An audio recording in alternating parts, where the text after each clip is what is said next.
Hey guys, my name's Tabsky, and today I'm going to be showing you what I've done in the first month of work on my upcoming game, Sonder.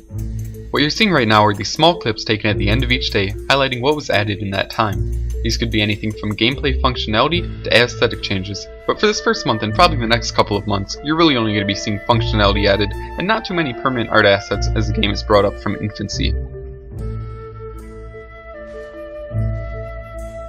So before I get into what was added this month, I guess I should give a brief overview of what the game is planned to be. Sonder is going to be a multiplayer roguelike, which means procedural generation, risk-reward gameplay, and lots of interaction with other players. For this first month, I focused mainly on adding functionality to the player itself. This started with player movement, and the player has some interesting options in their movement. The first of these is jumping, which has a peculiar characteristic in that the character stores a jump charge. This jump charge is refreshed whenever the player touches the ground or grabs a ledge, and can be used whether or not they are on the ground or in the air. What that means is that the player can, for instance, walk off a ledge and then jump. Although this may seem like a small change from traditional ground-only jumping, the impact on movement feels pretty significant, especially in combination with other pieces I'm about to talk about. The second is ledge grabbing, which lets players move up or down vertically in a controlled manner. This piece isn't all that interesting, but it is definitely important. Rolling, like jumping, seems intuitive enough, but it actually has an odd property to it as well. While rolling, the player is not affected by gravity.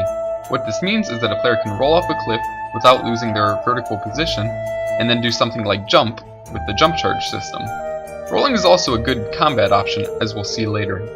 The final major piece of movement is gliding, which lets the player soar over any danger, with some limits in that the player can only stay airborne for a certain amount of time.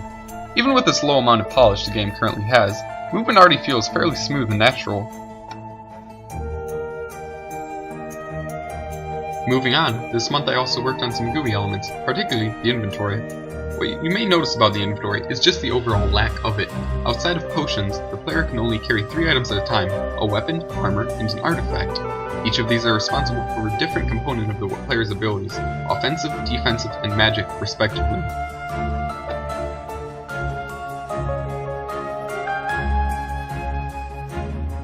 Although placeholder icons and meshes were made for all 3 types of items, only weapons were implemented into gameplay this month. Weapons have 2 major stats to them: damage and attack speed. These are determined by the type of weapon, whether heavy or light, as well as the quality of the item. Weapons, and the other items, are going to be generated with random types, quality, and placement on the map in upcoming weeks. I've already experimented a bit on this, and it's pretty funny to see something like a low quality hammer with an attack speed of about 1 hit every 2.5 seconds.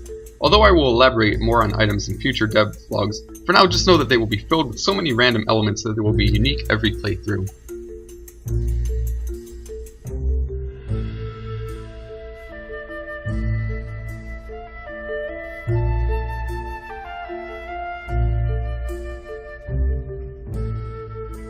Off of the weapon system, I began working on the action system.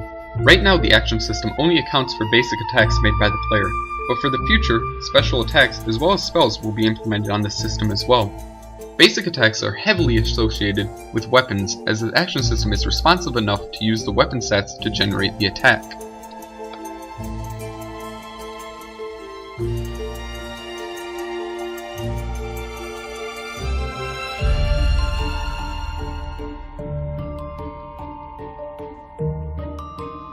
At the very end of the month, I began working on a very basic enemy.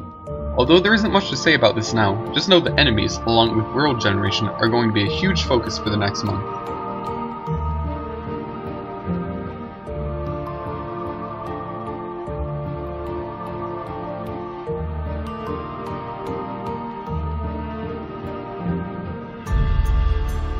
That's all I have to say for this first devblog. I look forward to showing you guys the progress made again next month.